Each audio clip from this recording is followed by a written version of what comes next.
Welcome back to the Big Sunday Show. Mooching millennials getting their parents to pay their bills. According to Fortune, adults in their 20s to 30s are turning to mom and dad for financial assistance as adulting becomes too hard. David, 35% admit parents are paying their bills. Is this what happens when the everyone gets a trophy generation has to grow up into adulthood and actually, I don't know, be an adult? Well, Gen Z is pissed at us boomers, and I can't say that I blame them.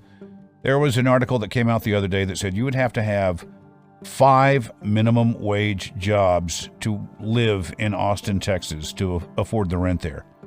It's ridiculous. So those of you who say, well, back in 1980, I made $15 an hour and I bought a house.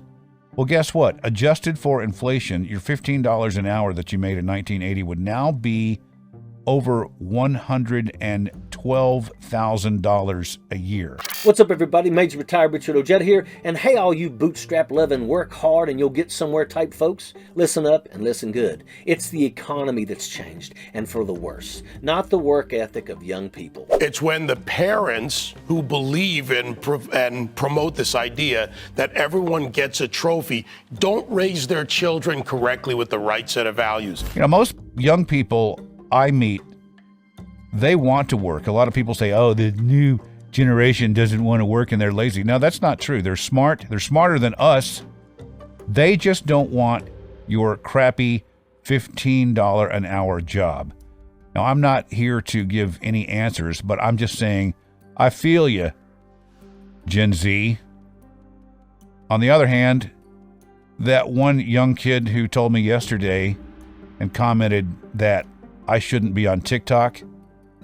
Get off my lawn, you little fuck. You hear this time and time again, that old saying about kids these days and how they just want a handout and every new generation is just so lazy because of technology. Remember how a few decades ago it was violent video games that were going to make everyone crazy. The sad reality is that while we debunked that myth, wages have stayed at about the same as they were when that talking point made its rounds on television. Wages have barely increased in the last 2 decades, but prices have steadily climbed, even before the pandemic and the present-day inflation. And younger generations have been sounding the alarm for years now. Meanwhile, someone in their 60s on Fox News just calls them youthless and blames it on them going to college and not working a, quote, real job. 63% of Gen Z and millennials feel burned out. This one gets me really fired up because, hear me out on this.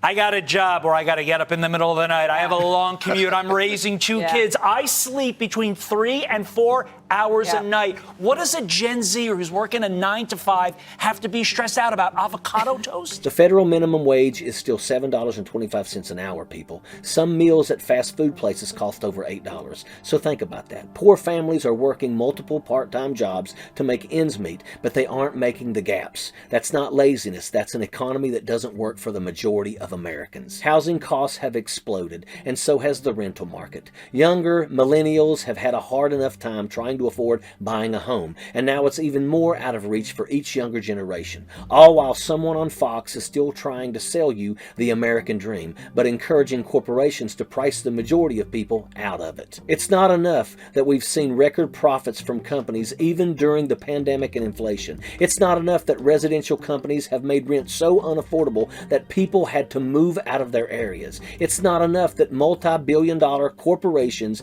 get away with paying next to nothing in taxes, while the lowest paid Americans lose more money than they can keep. Nope, that just won't work for the people convinced that it's just something about these young kids and their work ethic and entitled nature.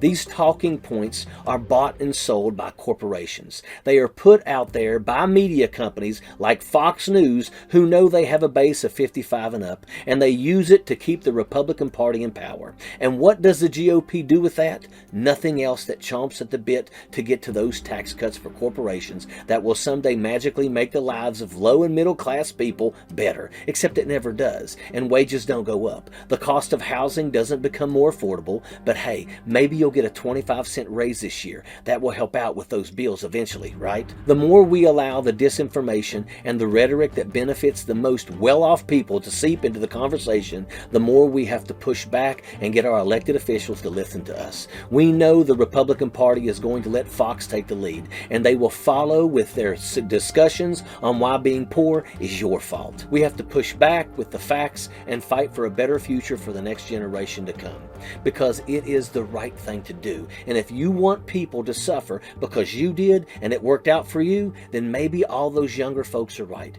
You may need some therapy, and that's a fact. Sappers clear the way, airborne all the way.